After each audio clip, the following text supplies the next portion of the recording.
Hola, ¿cómo están? Mi nombre es Humberto Higinio y los saludo de Lima, Perú. Me complace en presentar este nuevo video acerca de los transistores PNP, un transistor ampliamente usado en la electrónica, pero muy pocos youtubers y muy pocas personas técnicas se atreven a hablar o a hacer videos del transistor PNP por su difícil polarización y que trae confusiones. Pues no hay ningún problema. En este video les voy a explicar, todo acerca de los PNP. Vamos a empezar el video hablando de qué es el concepto de un transistor. Vamos a ver los diferentes tipos de transistores que existen. En este caso, un transistor NPN y un PNP. Vamos a hablar de la zona de corte, de la zona de saturación, la zona activa, no solamente ello. Lo más importante de este video y el objetivo de este video es que vamos a explicarle cómo polarizar un transistor de manera adecuada. Vamos a ver qué niveles de voltaje necesitamos para que el transistor NPN funcione y, sobre todo, el objetivo de este video, cómo un transistor PNP lo debemos polarizar de manera adecuada para manejar una carga. Además, vamos a ver cómo poder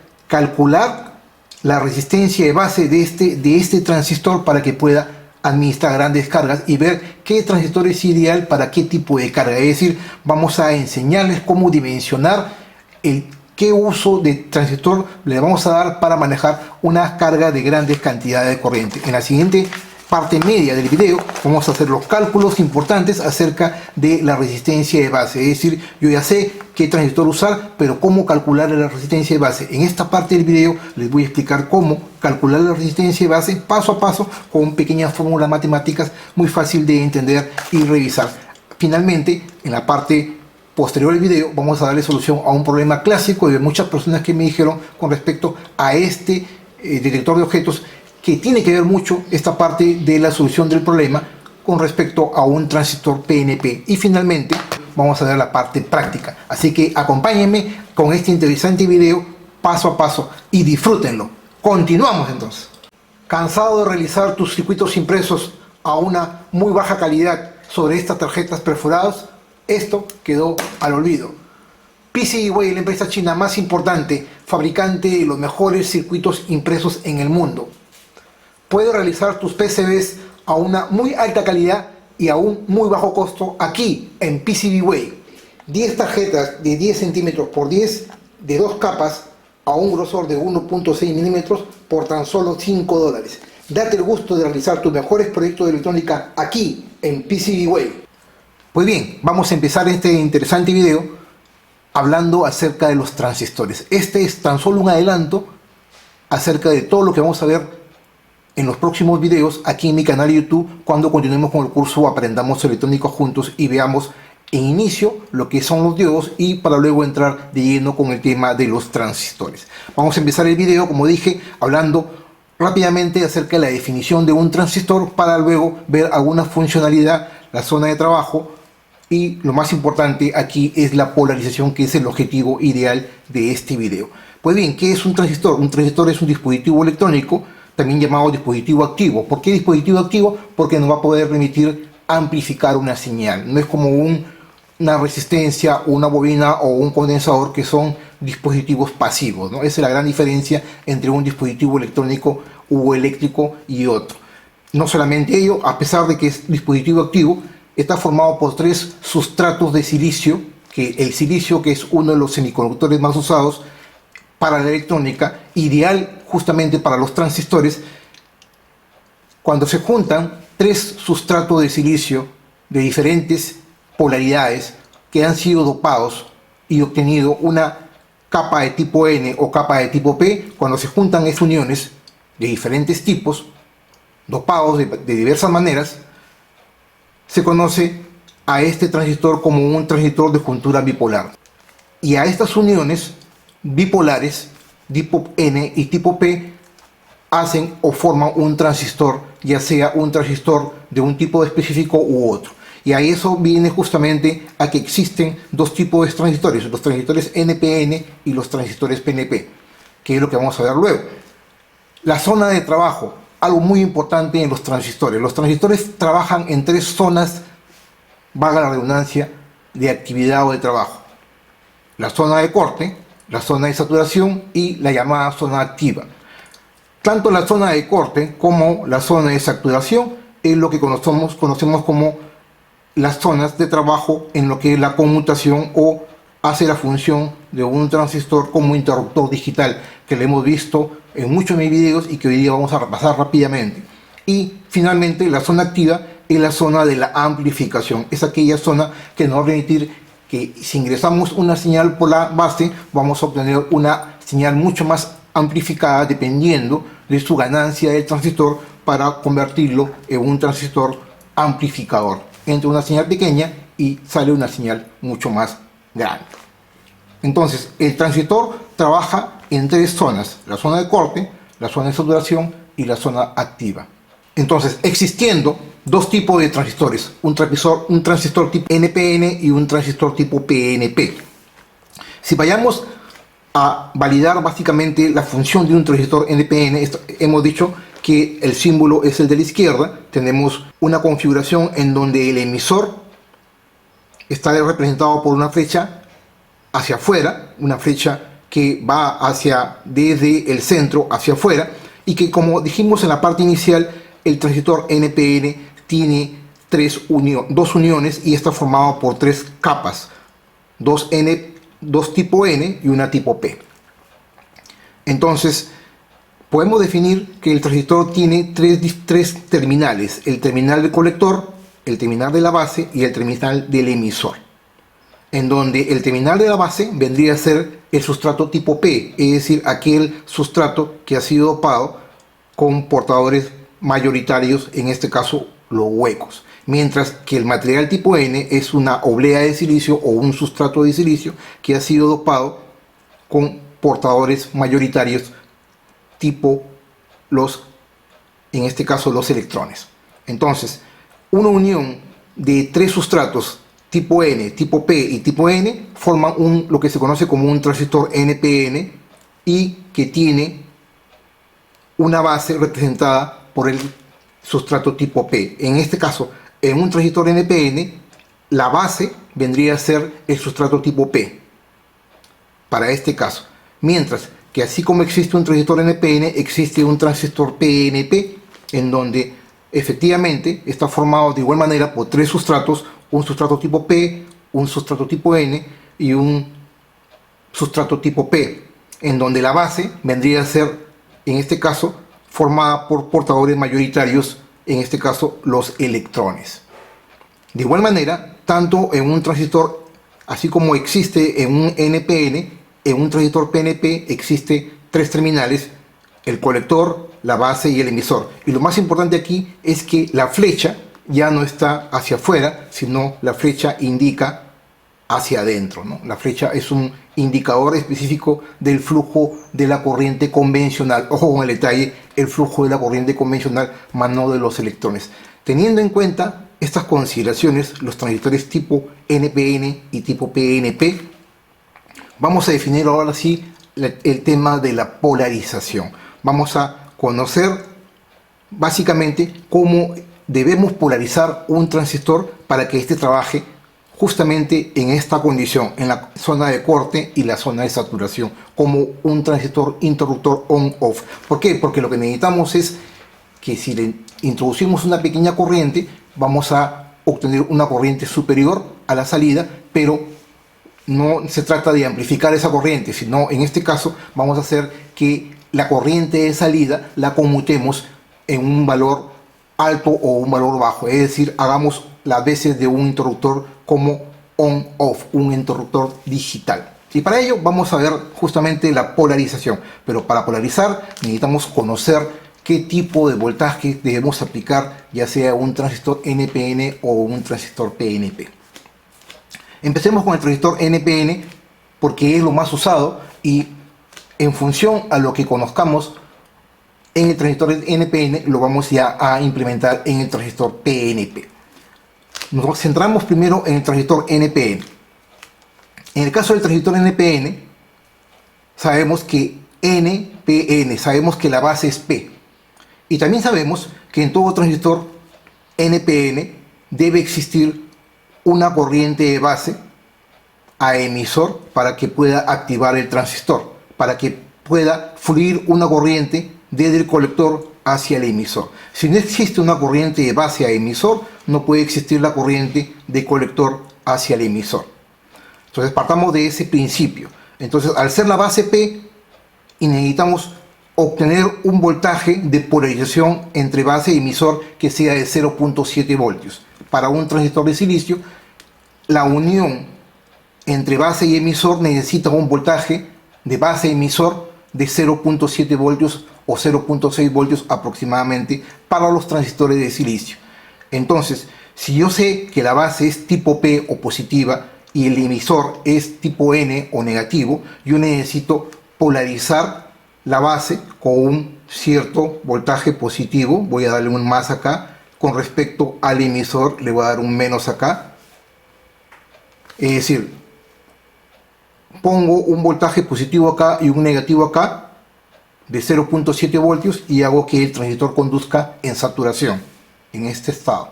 De igual manera, yo necesito que el colector sea más positivo que la base para que la corriente pueda circular desde la fuente de alimentación por la carga hacia el emisor, y como el emisor está polarizado con un voltaje menos negativo, o más negativo, perdón, va a ir a tierra. En otras palabras, el colector le voy a dar 2 más porque necesito que el colector sea más positivo con respecto a la base.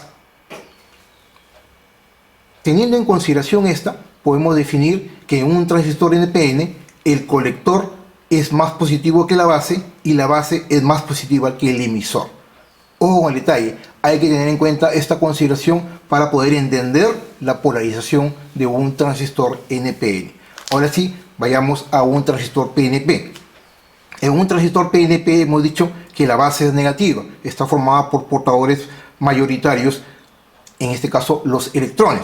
Al ser la base negativa o con portadores mayoritarios los electrones, tenemos que polarizar a este transistor con la base estando en un estado negativo. Y sabemos que la base, para que pueda conducir y exista una corriente de emisor hacia colector, ojo por la flecha, aquí en este caso la flecha venía hacia afuera y la corriente viene del colector hacia el emisor. En caso de un transistor PNP, la corriente fluye desde el emisor hacia el colector, en ese sentido, por el sentido de la flecha justamente, desde el emisor hacia el colector, siempre y cuando exista una pequeña corriente de base.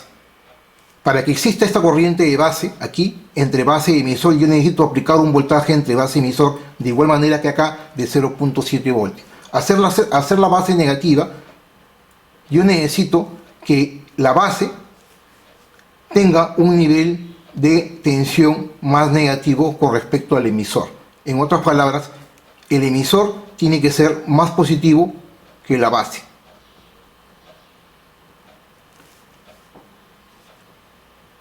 Es decir, el voltaje está invertido. Aquí el voltaje, la base es positiva con respecto al emisor, y mientras que en un transistor PNP la base es negativa con respecto al emisor. En otras palabras, el emisor tiene que ser más positivo que la base y el colector tiene que ser positivo también con respecto a la base.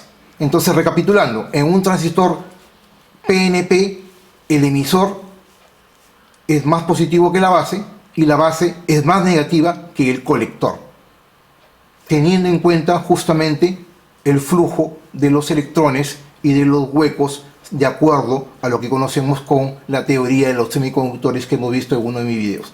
Entonces, teniendo en consideración qué niveles de voltaje necesitamos para poder polarizar un transistor, vamos a ir ahora sí a la parte técnica, a la parte, digamos, teórico, y para luego ver la práctica. Supongamos que tenemos una pequeña carga, un pequeño motor como este de acá, o como este otro de acá que consume mucho más corriente, y necesitamos encenderlo y apagarlo electrónicamente a través de unos pulsos de corriente como unos interruptores. Con un pequeño microcontrolador como Arduino es difícil de que podamos controlar estos motores directamente, porque Arduino, los puertos de salida trabajan como máximo con 40 miliamperios. Un motor como este trabaja hasta como un máximo de voltaje de 9 voltios, pero la corriente es de hasta 160 miliamperios, que es lo que vamos a ver ya en la práctica luego. 160 miliamperios, y este otro motor incluso puede llegar hasta 200 o 400 miliamperios. Estos motores nunca van a poder ser controlados directamente por un Arduino o un Raspberry directamente por la cantidad de corriente máxima que soporta es 40. Entonces nunca van a poder controlar estos motores. Es imposible. Para ello justamente vamos a tener que usar los llamados transistores, y podemos usar transistores como estos de pequeña potencia o de mediana potencia, que es lo que vamos a ver justamente en esta parte del diseño para que puedan entender cómo polarizar. Veamos primero con la parte de los transistores NPN. Esto lo hemos visto muchas veces en mi canal, lo hemos explicado varias veces, pero vamos a verlo rápidamente ahora. En un transistor NPN tenemos la carga. Como hemos dicho, la carga puede ser este pequeño motor acá, conectado al colector. El emisor está conectado a tierra. Para poder limitar la cantidad de corriente y que el transistor no se queme, necesitamos poner una resistencia de base llamada RB en la base del transistor NPN, para que la corriente que va a fluir por la base no sea demasiado alta y no destruya el transistor. Necesitamos tener una alimentación que puede ser 5 voltios, 10 voltios, 12 voltios, en fin, una alimentación de corriente continua para poder polarizar. Esta fuente de alimentación tiene que ver mucho con la carga. Si yo tengo un motor como este y este motor trabaja con 9 voltios, yo puedo hacer también que trabaje con 5 voltios y que dé menos revoluciones por minuto, pero yo lo puedo controlar con 5 voltios. Y si es así, yo podría usar una sola alimentación para VCC y controlarlo con la salida de Arduino también con 5 voltios o cualquier microcontrolador de 5 voltios. Es decir, puedo tener una sola fuente de alimentación. Pero ¿qué sucede con este otro motor que trabaja a 12 voltios y que sí necesita los 12 voltios para poder trabajar de una manera adecuada o para darle la cantidad de revoluciones por minuto? Obviamente no voy a poder usar, si yo quisiera, podría usar también incluso con Arduino una sola alimentación, pero para este caso, para la explicación, vamos a decir que sea dos alimentaciones. Una alimentación de 12 voltios para la carga y la salida del puerto de Arduino acá con 5 voltios. Entonces yo puedo tener dos alimentaciones. La alimentación que me entregue el puerto de salida de Arduino o de Raspberry, en este caso Arduino 5 voltios, porque Raspberry es 3.3 voltios, y en el caso de la alimentación de la carga, en este caso 12 voltios. Yo podría tener las dos alimentaciones, pero teniendo en cuenta que las tierras se tienen que unir para que sea el común. ¿Ok? Entonces, para un transistor NPN, esta sería la configuración, y lo importante aquí es que este voltaje de la base tendría que ser aproximadamente, para poder trabajar de una manera adecuada, de 5 voltios, en este caso, para el caso de Arduino. Si yo entrego 5 voltios acá, yo debo asegurar que el voltaje entre base y emisor sea 0.7 voltios para que exista una corriente de base y yo pueda hacer de que fluya una corriente de colector por la carga, y esta corriente de colector se junte con la corriente de base y exista una corriente de emisor por acá. Lo importante aquí es que la corriente de emisor es la suma de ambas corrientes, la corriente de colector más la corriente de base. Entonces tenemos la primera conclusión, que la corriente de emisor es igual a la corriente de base más, a la corriente de base más la corriente de colector. Esta fórmula es ideal y la vamos a ver luego en la siguiente sección de video cuando veamos el cálculo matemático. Entonces la corriente de emisor, que según la flecha sale del centro hacia afuera, esta corriente de emisor es la unión de ambas corrientes. La corriente del colector, que vendría a ser la corriente de carga, porque la carga está conectada al colector, perdón, a la corriente de colector que viene por la carga, y la unión de la corriente de base. La unión de ambas da como resultado a la corriente de colector. A la corriente de emisor. La corriente de emisor es la unión de la corriente de base más la corriente de colector. Entonces, aquí también tenemos en cuenta el mismo principio. El colector es más positivo que la base. Aquí estamos viendo. ¿Por qué? Porque está conectado a VCC. El colector es más positivo que la base. La base es más positiva que el emisor, porque el emisor está conectado a tierra. A esta configuración se le conoce como configuración en emisor común. ¿Por qué? Porque el emisor está a tierra y es el común a todas las corrientes que están circulando por el circuito. ¿Ok? Entonces se respeta la polarización, el colector es más positivo que la base y la base es más positiva que el emisor, porque el emisor es el punto más negativo porque está conectado a tierra.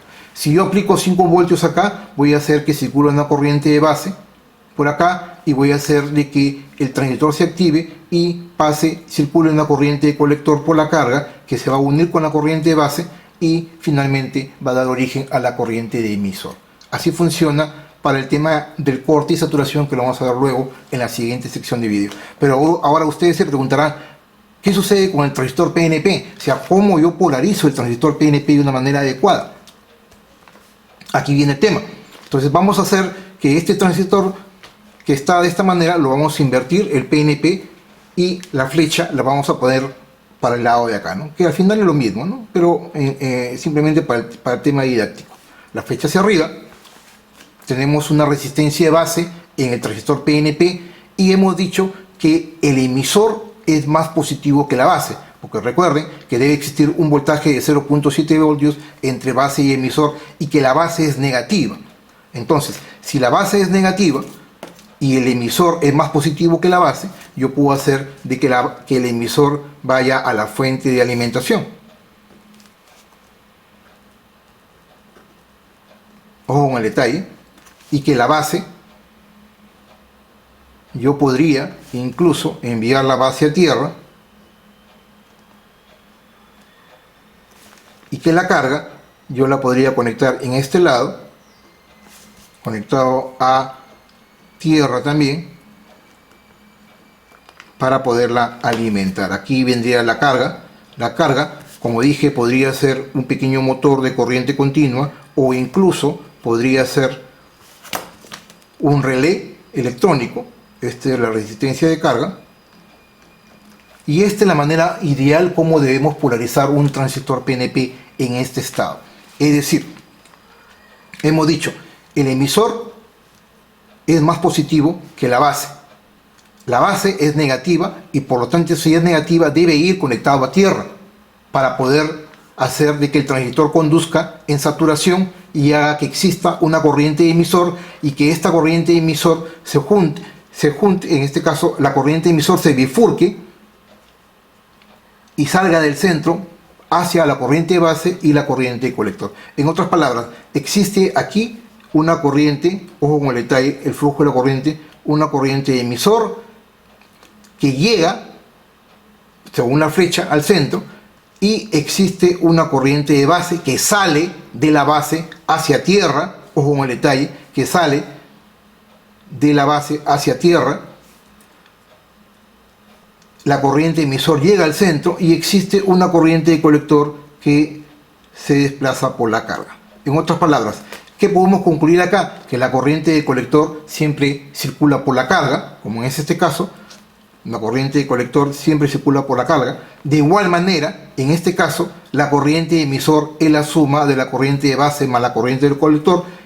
Existe una corriente de emisor que viaja, o que viene, mejor dicho, de la fuente de alimentación hacia el centro del transistor y de aquí se bifurca en dos corrientes, la corriente de base que sale, ojo con el detalle, sale del centro, es decir, de la base, hacia tierra y pasa por la resistencia de base y existe una corriente de colector que circula por la carga hacia la tierra.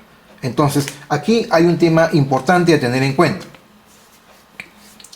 En un transistor NPN, la corriente de base, ojo con el detalle, la corriente de base es positiva, es decir, la corriente de base es positiva, es decir, de entrada hacia la base. La corriente de base, al tener una fuente de alimentación, va a entrar hacia la base. Mientras que en un transistor PNP, la corriente de base es negativa, es decir, de salida desde la base hacia tierra. Mientras que acá la corriente de base ingresa hacia la base, aquí la corriente de base sale de la base por la resistencia de base hacia tierra o GND. Entonces la gran diferencia entre un transistor NPN y un transistor PNP es saberlo polarizar. ¿Y cuál es el kit? Teniendo en cuenta la base y cómo polarizar base y emisor. Teniendo en cuenta ese detalle y teniendo en cuenta el sentido de la flecha, yo ya sé cómo polarizar. Entonces, recapitulando, yo aquí sé que el emisor es más positivo que la base, porque la base es negativa, y también sé que el colector es más positivo incluso que la base, porque está conectado a la carga que después va a ir a la corriente a través de tierra. Entonces, en la otra conclusión, la tercera conclusión, que es que en un transistor NPN la corriente salida a la carga va desde el colector hacia el emisor. Ojo con el detalle, en la tercera conclusión es que en un transistor NPN la corriente de salida es esta de acá, la corriente de salida a la carga va desde el colector hacia el emisor, mientras que en un transistor PNP la corriente de salida a la carga va desde el emisor al colector. El colector es este de acá. Entonces, esos son los puntos importantes a tener en cuenta cuando polarizamos de una manera adecuada un transistor PNP y un transistor NPN, teniendo en cuenta lo que hemos aprendido en esta parte inicial de cómo polarizar un transistor. Pues bien, ahora sí, después de haber conocido cómo polarizar y qué niveles de voltaje necesitamos para poder manejar un transistor y cargas, ahora sí vamos a ver o explicar cómo manejar cargas, ya sea motores o mini bombas, pequeños motores como estos, o mini bombas o relays que consumen grandes cantidades de corriente. Y el tema es muy sencillo, simplemente va a depender si yo tengo un motor, por ejemplo. Vamos a explicar esa parte del manejo de cargas, que es muy pero muy importante. Entonces, si yo tengo un motor como este, por ejemplo, que me consume 160 miliamperios, yo no voy a ponerle pues un transistor BC548 para administrar este motor. O sea, el transistor que va a manejar el motor va a depender de la corriente de carga, la corriente de la carga. Este motor, como lo vamos a ver luego en la siguiente sección de video, en la parte práctica, consume aproximadamente 160 miliamperios, entre 150 y 160 miliamperios. Este transistor, por ejemplo, el BC548, un transistor muy sencillo como este, un transistor NPN, el BC548, solamente consume, o mejor dicho, soporta la corriente colector según el datasheet como máximo 100 miliamperios. 100 miliamperios para una carga de 160 obviamente ni siquiera la va a mover. Entonces este transistor no nos serviría. Pero sí nos podría servir un transistor 2N3904 para el caso de un NPN o un 2N3906 para el caso de un PNP. Entonces si yo, un transistor 2N3904 y 06 soportan corrientes de hasta 200 miliamperios, que casi está al límite, ¿no? Pero va a funcionar. Entonces si soporta 160 miliamperios y el transistor soporta, en este caso el 2N3904 soporta 200 miliamperios, lo va a poder, en este caso, controlar sin ningún problema. Pero ¿qué sucede si tenemos motores mucho más pesados? Motores, por ejemplo, de 1 amperio o de medio amperio. Y ya no estamos hablando de 100 y 200, de 160 miliamperios, sino motores mucho más pesados, con corrientes de carga mucho más elevadas. Entonces, obviamente no vamos a poder conectar un pequeño transistor. Ahí entra a tallar los transistores de mediana potencia, como el BD136, que es el objetivo de este video. Vamos a hacer en la siguiente sección de video, vamos a ver la parte del análisis matemático con fórmulas para poder calcular esta resistencia de base. Entonces, ¿por qué este transistor, el BD136? Porque el BD136 soporta una corriente de colector de hasta 1.5 amperios. Si yo tengo una carga que me consume 1 amperio, entonces yo podría usar el BD136 para el caso, en este caso, el BD136 es un PNP y que soporta una corriente colector máxima de hasta 1.5 amperios. Con 1.5 amperios puedo manejar una corriente, un pequeño motor de hasta 1 amperio o 800 miliamperios sin ningún problema y sin recalentarse. Entonces, esa es la importancia de conocer la parte técnica, la importancia de conocer la parte teórica como esta para poder entender cómo polarizar un transistor y cómo manejar motores o cargas de mucha cantidad de corriente en función a esta información técnica. Pues bien, hasta aquí esta parte. Ahora sí vayamos a la siguiente sección de video, en donde le voy a explicar ya la parte matemática para poder calcular la resistencia de base de este transistor, haciendo uso ya solamente de la parte del PNP. Es decir, vamos a calcular esta resistencia de base para poder obtener su valor y hacer la medición de luego ya en corte y saturación en la parte práctica. Continuamos entonces. Bien, nuevamente con ustedes. Ahora sí vayamos a la parte más importante, que es el cálculo y el análisis para ver cómo este transistor PNP se comporta en corte y saturación.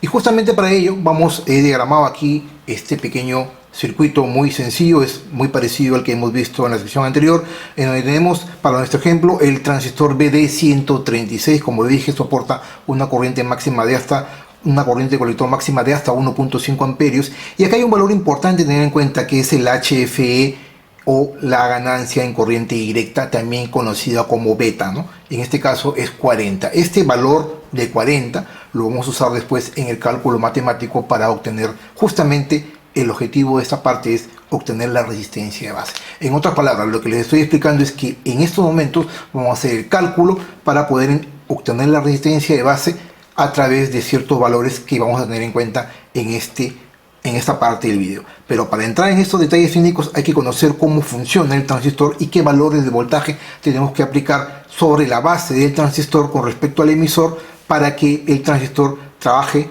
en corte y en saturación, es decir, en la modalidad de interruptor on-off, que es lo que nos interesa. ¿Por qué? Porque si tengo una entrada, o mejor dicho, una salida de Arduino o de otro microcontrolador en un 1 lógico o un 0 lógico, quiero hacer que la carga, en este caso mi motor, para en este caso nuestro motor de aquí de 160.000 amperios, se active, se encienda o se apague de una manera adecuada. Y justamente eso es lo que vamos a explicar en estos momentos. Si yo tengo este transistor BD136, que es un PNP, y yo quisiera en primera instancia tener que la carga no circule corriente de colector por la carga, es decir, tenerlo apagado, simplemente lo dejo al aire, la resistencia de base, y simplemente no existe ningún voltaje entre base y emisor, ¿no? Este es el emisor, esta es la base y este es el colector. Entonces, si yo no le aplico ningún voltaje, estando al aire, simplemente no existe voltaje base emisor. De igual manera, si yo aplico un voltaje positivo entre este terminal, un voltaje positivo con respecto a tierra, lo que estoy haciendo es polarizando inversamente la unión base-emisor. ¿Por qué? Porque el emisor es más positivo y la base la estoy aplicando un voltaje positivo también. Por lo tanto, estoy haciendo que la unión base-emisor no se polariza de manera directa, porque aquí existe un diodo, como hemos visto en la parte anterior. Necesitamos hacer que la base sea más negativa con respecto al emisor, y no lo está haciendo. Entonces, al ser positiva la base y el emisor también más positivo que la base, el diodo internamente no se polariza de una manera adecuada, y en este caso se dice que el transistor está apagado. ¿Por qué? O está en estado off. ¿Por qué? Porque estoy aplicando un 1 lógico, un voltaje de 5 voltios acá, el más positivo acá y el menos positivo acá, entre base y colector, y lo que estoy haciendo es que el transistor no se sature y por lo tanto no exista corriente de base, no existe corriente de emisor, no existe corriente de base que sale, y obviamente no existe corriente de colector, y el motor básicamente no se activa o no enciende, no gira. En este estado, en el estado apagado, es decir, en el estado off, el voltaje colector y emisor es aproximadamente la fuente de alimentación. Si yo tengo una fuente de alimentación de 4.8 voltios y en estado apagado, en estado off, si yo le aplico un 1 lógico acá, un 1 lógico de 5 voltios, simplemente el voltaje colector y emisor, este voltaje entre colector y emisor, va a tener el voltaje de VCC, es decir, esto va a ser igual al voltaje de la fuente de alimentación. Ese es el primer punto importante a tener en cuenta. Es decir, en corte, el transistor simplemente no conduce, no circula corriente de colector hacia la carga, en este caso el motor, y el voltaje colector emisor cae básicamente todo el voltaje de la alimentación. Es decir, si mi fuente de alimentación es 4.8 voltios o 5 voltios, todo ese voltaje va a caer entre colector y emisor porque el transistor está en corte. ¿Y qué sucede si ya no aplicamos el voltaje colector, el voltaje positivo acá, sino esta resistencia la envío a tierra? Ya no le aplico un más menos, sino le envío un cero lógico, es decir, le envío a tierra, ¿no? Si yo esta resistencia la conecto a tierra o le envío un nivel negativo de voltaje con Arduino, un cero lógico al Arduino, lo que estoy haciendo es encendiendo el transistor y va al estado de saturación, como lo hemos visto, y aquí, ¿qué es lo que sucede? Estoy polarizando, ya no sería más acá, sino menos, porque está conectado a tierra, la base del transistor está conectada a tierra, y el transistor se polariza de manera directa entre base y emisor, existe el voltaje de 0.7 voltios, y hace de que exista una corriente emisor, según la flecha, como lo hemos explicado, que ingresa, y luego esa corriente emisor se bifurca por la corriente de base hacia la resistencia de base, hacia tierra, aquí, y otra corriente de colector por el motor, que es la que va a energizar al motor.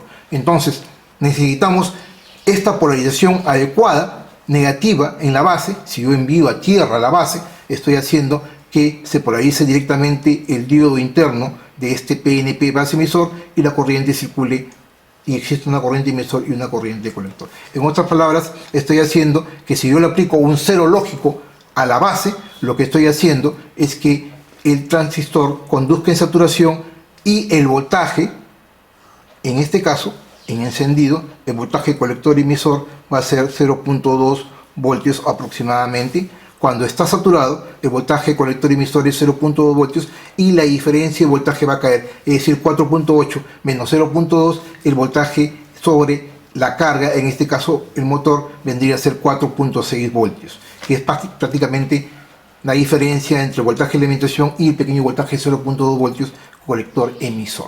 ¿Ok? Entonces, esa es la importancia de conocer la parte técnica, la parte teórica, porque ahora sí ya estamos listos para poder calcular la resistencia de base. Teniendo en consideración lo que hemos aprendido ya con toda la parte técnica teórica, ahora sí vayamos a la parte de la matemática. Un poquito de matemática, no nos hace daño. Y como dije, vamos a calcular ahora sí la resistencia de base.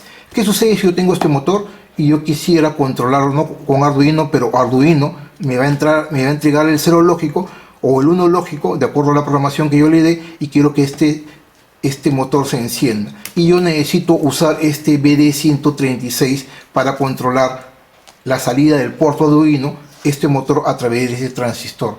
Pero yo necesito conocer qué resistencia de base debo aplicar, y ahí viene la parte técnica, el cálculo que vamos a hacer en estos momentos. ¿Ok? Como hemos dicho, la corriente, vamos a poner esto por acá para tenerlo como referencia. Este es el BD136. Como hemos dicho, en la parte técnica hemos dicho algo importante, que en este caso la corriente emisor, esta corriente emisor que ingresa, es igual a la sumatoria de la corriente de base más la corriente de colector, ¿no? Eso lo hemos dicho. Esa es la primera fórmula. Ok, pero ¿qué sucede con la corriente de base? Esta corriente de base es muy pequeña realmente, es demasiado pequeña, incluso del orden de los miliamperios o microamperios, dependiendo del diseño que se haga, y muchas veces, al ser esta corriente de base muy pequeña, se tiende en la práctica, en el análisis, en el diseño electrónico, se tiende muchas veces a, digamos, a no tenerla en cuenta. Al ser la corriente de base muy pequeña, podemos llegar a la conclusión de que la corriente de emisor es muy parecida a la corriente de colector. Ese es el primer punto importante, ¿no? La corriente de emisor es muy parecida a la corriente de colector, o digamos, la corriente de colector se aproxima mucho a la corriente de emisor, porque la corriente de emisor es ligeramente más grande a la corriente de colector, porque es la sumatoria de ambas corrientes. Ese es el primer punto importante a tener en cuenta. Ahora sí, vayamos al análisis. Si yo acá tengo 4.8 voltios y yo necesito calcular esta resistencia de base, lo que yo voy a hacer es, saco este ramal ahí, y yo tengo un diodo acá entre base y emisor de 0.7 voltios, ¿no? 0.7 voltios. Entonces yo podría decir BCC es igual a la sumatoria del voltaje base emisor más el voltaje que cae en la resistencia de base, porque la resistencia de base está conectada a tierra, es un ramal. Entonces yo podría llegar a la conclusión que el voltaje de fuente, en este caso VCC, es igual al voltaje entre base y emisor más el voltaje de la resistencia de base, ¿no? Como le hemos dicho. Desagregando o calculando, podemos decir que el voltaje de la resistencia de base es igual al voltaje, en este caso, de VCC menos el voltaje base emisor, ¿no? Base emisor. Esto es la resistencia, voltaje. Y finalmente podemos decir que el voltaje de la resistencia de base es igual 4.8 menos 0.7 voltios, ¿no? 4.8 menos 0.7 voltios. Esto es igual, voltaje en la resistencia de base es igual aproximadamente 4.1 voltios. 4.1 voltios va a caer en esta resistencia de base. Entonces aquí existe un voltaje en la resistencia de base, aquí, que va a caer, ¿no? Va a caer este voltaje en la resistencia de base. Si yo tengo el voltaje en la resistencia de base, que es 4.1 voltios, como lo hemos explicado, yo necesito calcular el valor de la resistencia de base. Es decir, yo necesito de todas maneras una corriente de base, por la ley de Ohm, ¿no? Voltaje es igual a la intensidad de la corriente por la resistencia. Si yo necesito tener al menos los dos valores. En este caso solamente tengo el voltaje en la resistencia de base. Necesito conocer al menos la corriente de base. Y justamente para ello entra a tallar. Ahora vamos a calcular el cálculo de la corriente de base. Cálculo de la corriente de base. Ya tenemos el voltaje sobre la resistencia de base. Ahora vamos a calcular esta corriente que sale hacia tierra por la resistencia de base. Y para calcular la corriente de base hacemos uso de la famosa fórmula, es igual a beta veces IB. Ojo con el detalle. Beta, esta es una fórmula de los transistores. Beta no es otra cosa más que el HFE, ¿no? La ganancia en corriente directa. Y esta información del HFE está en el datasheet, que lo hemos visto en muchos videos cuando hemos hablado de los datasheets. Dicho de paso, voy a dejar de repente en las tarjetas de este video para que puedan acceder a esa información de la hoja de datos. Entonces el HFE es la ganancia de corriente directa, que es un valor muy pero muy importante tener en cuenta cuando hacemos el diseño, cuando hacemos los cálculos, como en este caso. Entonces tenemos el HFE, también llamado el beta, y podemos decir que la corriente de colector, esta corriente que va hacia el motor, hacia tierra, es el HFE por la corriente de base. Entonces, si yo tengo estos valores, yo puedo desagregar y decir corriente de base es igual a la corriente de colector sobre beta, ¿no? El corriente de colector sobre beta. Entonces, si yo tengo la corriente de base y tengo la corriente de colector, en este caso, un punto importante a tener en cuenta es que este motor ya conocemos su corriente de colector o la corriente de carga del motor. En este caso, la corriente de carga, vamos a ponerlo acá, la corriente de carga es, en este caso es 160 miliamperios. Vamos a redondearlo a 160 miliamperios. Esto es lo mismo a decir a 160 miliamperios, ¿no? Sí, es lo mismo a decir a 0.160, a 0.16 amperios, ¿no? 0.16 amperios es lo mismo que 160 miliamperios, ¿no? Es la corriente de carga. ¿Y esto cómo lo calculamos? En el datasheet o en las especificaciones del motor, o en este caso podemos medirlo, como lo vamos a ver luego en la práctica. Es una especie de parte del bonus plus que tengo en la práctica al final de este video, y vamos a medir con el multímetro en la modalidad de amperímetro en miliamperios para ver cuál es la corriente de carga ya, pero ya con un sensor que lo vamos a ver luego en la siguiente sección de video. Entonces vamos a medir la corriente de esta carga y según mi cálculo en la parte práctica es de 160 miliamperios. Entonces yo ya sé que la corriente que circula por el motor debe ser o es 160 miliamperios y vendría a ser la corriente de colector, ¿no? La corriente que circula por el motor es la corriente del colector. Entonces esta de acá vendría a ser la corriente del colector, ¿no? Entonces, si tengo 160 miliamperios y yo quiero calcularlo todo en amperios, lo que hago es 160 miliamperios, lo que hago es IC vendría a ser 0.16 amperios sobre beta, en este caso es 40, y puedo calcular la corriente de base, en este caso la corriente de base es 0.004 amperios, que es lo mismo a decir a 4, ¿no? 1, 2, 3, 4 miliamperios. Esta es la corriente de base.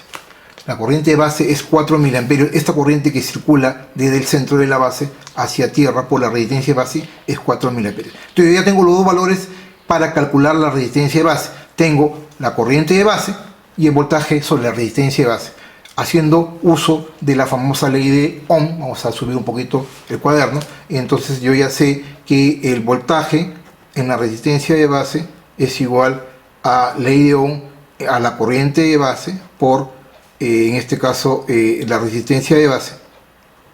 Entonces, si yo desagrego acá, puedo decir que la resistencia de base es igual al voltaje en la resistencia de base sobre la corriente de base, ¿no?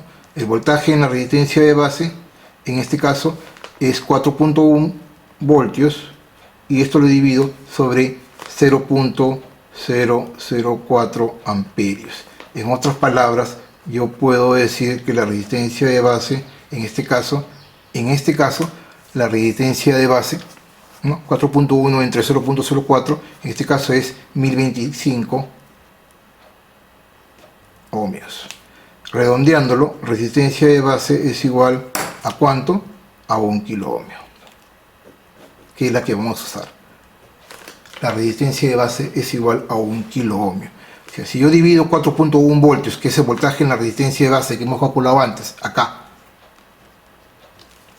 y lo divido sobre la corriente de base en amperios, que en este caso es 0.04 amperios, me va a dar una resistencia de base de 1025 ohmios.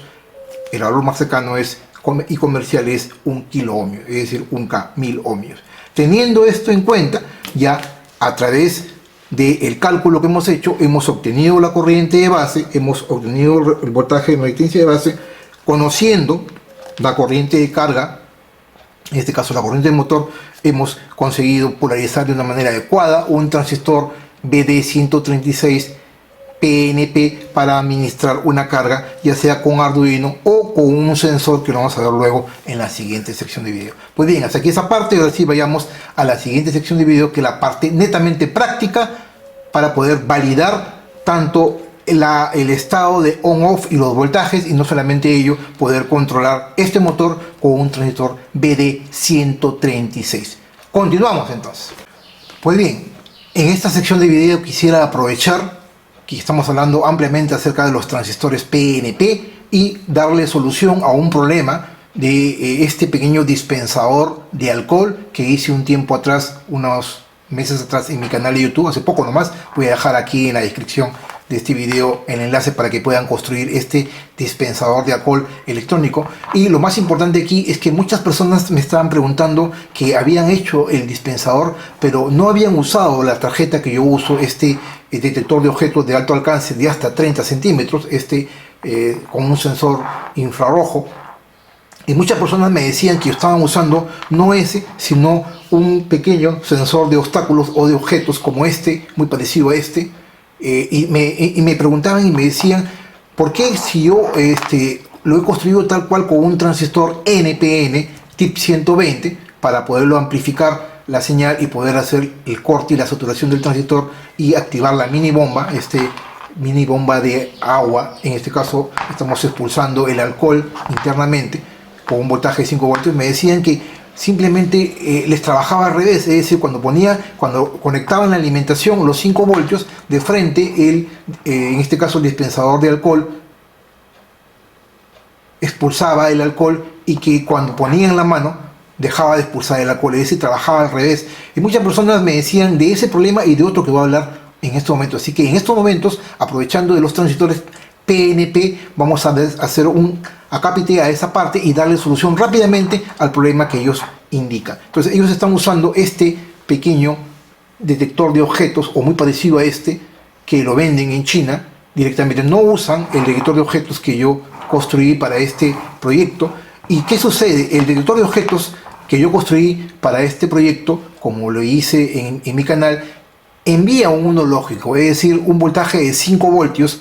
Cuando detecta, en condiciones normales no entrega nada, cuando no detecta ningún objeto, y el transistor no entra en saturación. Este es un transistor NPN, tip 120, es un transistor Darlington, o sea, dos transistores en serie, NPN Darlington, y cuando yo pongo la mano, automáticamente envía un 1 lógico a la base del transistor Darlington y lo activa y la bomba funciona.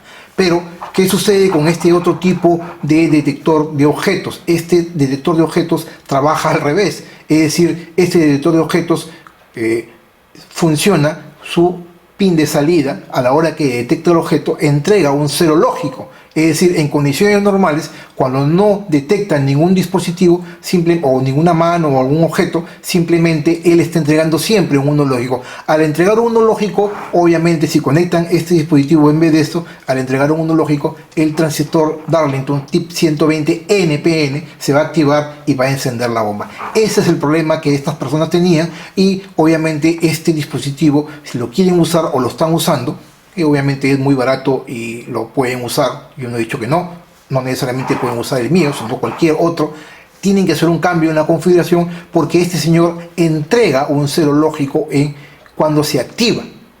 Entonces trabaja con lógica negativa, lo que hemos estado hablando justamente en este video, y esta es la razón por la cual hice este video, porque quería darle solución a este problema y hablar ampliamente acerca de los transistores PNP. En otras palabras, para darle solución a este problema, que este dispositivo, a la hora que en condiciones normales sin detectar entrega un 1 lógico, y cuando detecta un obstáculo entrega un 0 lógico, al entregar un 0 lógico debería activar ya no un transistor NPN, sino un transistor PNP. En otras palabras, lo que se tendría que hacer necesario es cambiar este transistor tip 120, que es un Darlington NPN, cambiarlo por un transistor PNP, porque este activa con un flanco de bajada, con un 0 lógico, con lógica negativa. Si activa con lógica negativa y activa con un 0 lógico, yo no puedo usar un NPN, debería usar un PNP, como lo hemos explicado en este video.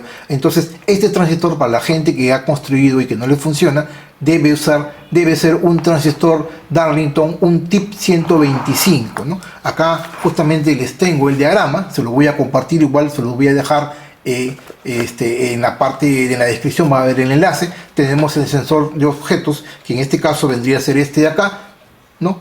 El sensor de objetos, las conexiones más o menos, y la señal en serie con el pin de datos en serie con una red de inicio de 2.2K hacia la base del tip 125, que es un transistor Darlington.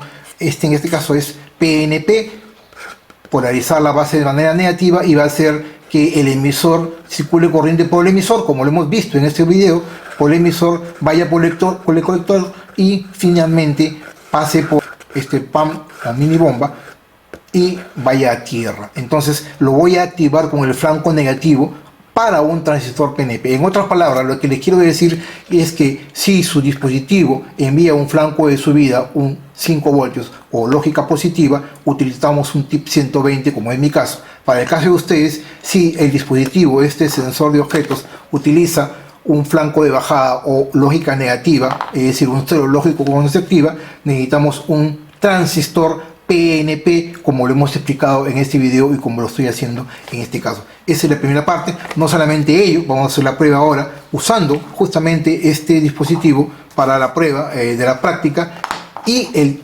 BD136 para activar el motor. Es decir, con mi mano voy a detectar el objeto, va a enviar el 0 lógico y el transistor BD136 se va a activar para encender el motor. En condiciones normales se está enviando un 1 lógico, la base no se activa y el motor pequeño no va a encender. Cuando detecta el obstáculo, envía el 0 lógico, activa el transistor de saturación y el motor se activa. Ok, hemos solucionado, y espero que ahora sí ya puedan darle solución y usar su dispensador de alcohol, que lo hice aquí en mi canal de YouTube. Otro problema importante que me decían es que cuando lo llevaban de un lugar a otro, el sensor de objetos simplemente se disparaba o se descalibraba, y se dispara por una razón de manera aleatoria. ¿Por qué? Porque estamos hablando de señales infrarrojas.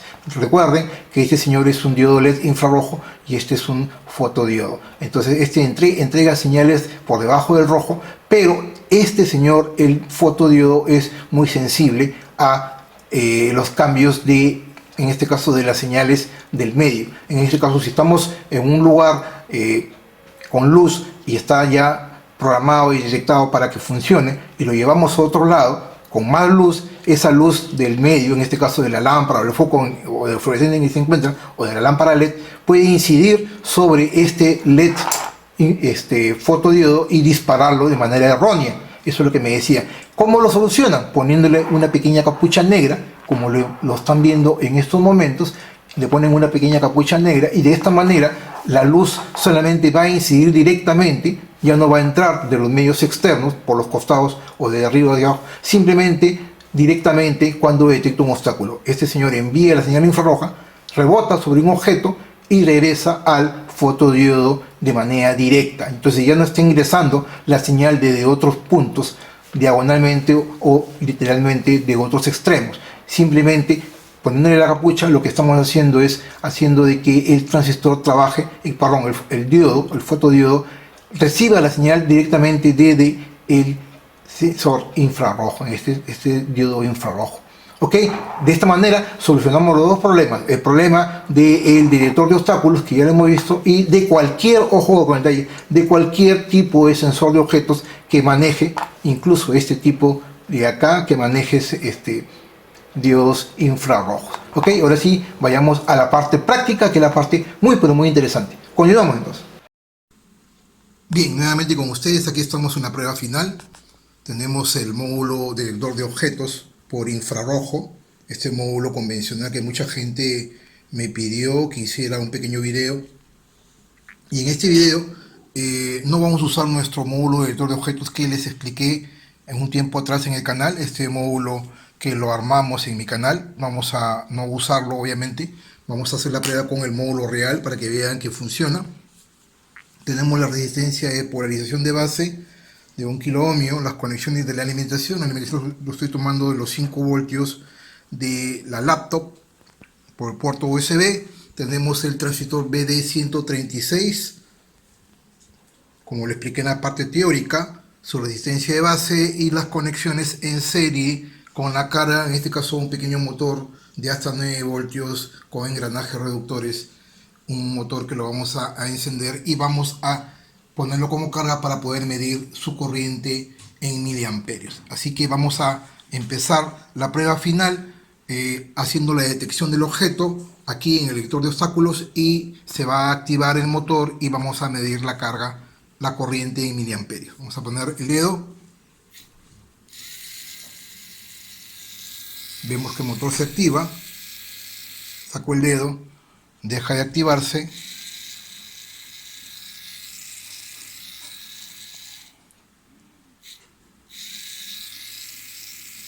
Y vemos la cantidad de corriente. Vamos a ver la cantidad de corriente de consumo, que es más o menos 153 miliamperios, que es la cantidad de corriente que consume el motor aproximadamente, y que obviamente a través de un Arduino Uno o un microcontrolador convencional que me entrega máximo hasta 60 miliamperios no me va a poder permitir manejar esta carga. De esta manera estamos contribuyendo con la parte de poder amplificar la cantidad de corriente y manejar las corrientes para poder controlar motores con transistores como este, el BD136, o cualquier transistor Darlington PNP, como lo he explicado en la parte teórica. Bien, este es un bonus plus como parte de este video, y vamos a comprobar los voltajes de corte y saturación. Hemos hablado cuando un transistor, ya sea NPN o PNP, está en corte, no existe voltaje entre base y emisor, ese es por un lado, y por otro lado, estando en corte, todo el voltaje de alimentación va a ir a los terminales de colector y emisor. Es decir, el voltaje que vamos a medir entre colector y emisor siempre va a ser el voltaje de la alimentación. Para este caso, como hemos visto, la alimentación es un voltaje de 5 voltios, y estando en corte no vamos a medir ni un voltaje entre base y emisor, y vamos a ver que todo el voltaje de la alimentación va a estar entre colector y emisor, y este motor no le va a llegar ninguna cantidad de voltaje, porque obviamente todo el voltaje lo está reteniendo entre colector y emisor. Eso es lo que vamos a probar en estos momentos. Estando ahí, sin haberse disparado el sensor de obstáculos infrarrojo, voy a usar nuestro multímetro en la modalidad de corriente continua y vamos a medir los pines del transistor BD136 y sabemos que el emisor es el de la izquierda, el colector es el de en medio y la base es el de la derecha. Entonces, entre base y emisor, al estar en corte, no debe haber nada. La punta negativa a la base, entre base y emisor no debe haber voltaje, y vemos que no hay voltaje. Y finalmente, entre colector y emisor, al estar en corte, debe haber el voltaje de la alimentación. Es más o menos 4.8 a 5 voltios de alimentación. Podemos ver que existe 4.8 voltios. Por lo tanto, estamos comprobando que lo que hemos aprendido en la teoría se está dando en la práctica. Es decir, todo el voltaje de la fuente lo asume el transistor, lo mantiene, porque está en corte y no le llega ningún voltaje al motor. Ahora vayamos a la otra parte, ¿no? A la parte de que cuando el dispositivo sensa un obstáculo, envía la señal, hace que el transistor pase de corte a saturación, es decir, en saturación el transistor está activo y por lo tanto va a existir un voltaje entre base y emisor entre 0.6 a 0.7 voltios y el voltaje entre colector y emisor va a disminuir a 0.1 o 0.2 voltios. Por lo tanto, la diferencia de voltaje va a llegar acá, cerca de 4.6 voltios va a llegar al motor. Es lo que vamos a medir en estos momentos. Vamos a conectar, vamos a poner un obstáculo ahí. Todo el motor ya se activó. Vamos a medir el voltaje base emisor, la punta negativa a la base, entre base y emisor, y vemos que efectivamente hay 0.7 voltios, lo que les decía, el transistor ya está en saturación, y el voltaje entre colector y emisor debe ser un voltaje inferior a 0.2 voltios, es lo que vamos a ver en estos momentos, y hay efectivamente 0.15 voltios aproximadamente.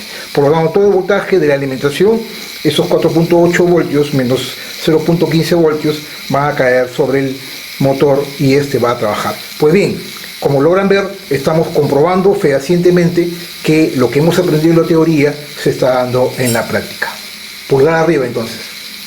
Pues bien, hasta aquí este video. Mi nombre es Humberto Higinio. Para mí es una enorme satisfacción poder contribuir con todos ustedes en el aprendizaje y más aún contribuir con la electrónica. Hemos visto en este video muchas cosas importantes. No solamente hemos hablado de los transistores, de los diferentes tipos NPN y PNP, sino también hemos visto la parte técnica, la parte más importante, la parte teórica, aquella parte que nos va a permitir poder conocer y entender el funcionamiento. Y lo más importante aquí es que hemos visto cómo conocer la polarización tanto de un transistor NPN como un PNP. Nos hemos centrado más en el PNP porque es el cálculo que necesitamos conocer para poder entender el objetivo de este video, que es polarizar de una manera adecuada un transistor PNP y lo más importante, manejar grandes cantidades de corriente con cargas como este motor.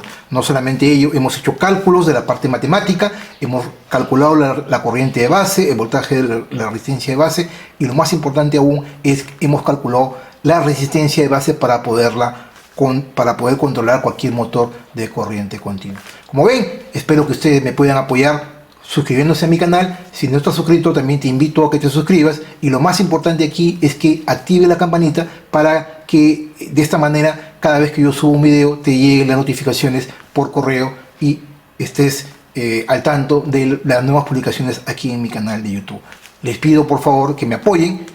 La única forma de que ustedes me puedan apoyar con todos mis videos es que les den like y lo más importante aún es que los compartan. Es la única forma, no hay otra forma que podamos hacer crecer más este canal y hacerlo grande, porque tengo la mejor intención de poder contribuir con todos ustedes en el aprendizaje y más aún de esta ciencia que me apasiona como es la electrónica. Muchas gracias por la atención y los espero como siempre en la siguiente semana con más videos de ciencia y tecnología. Permiso.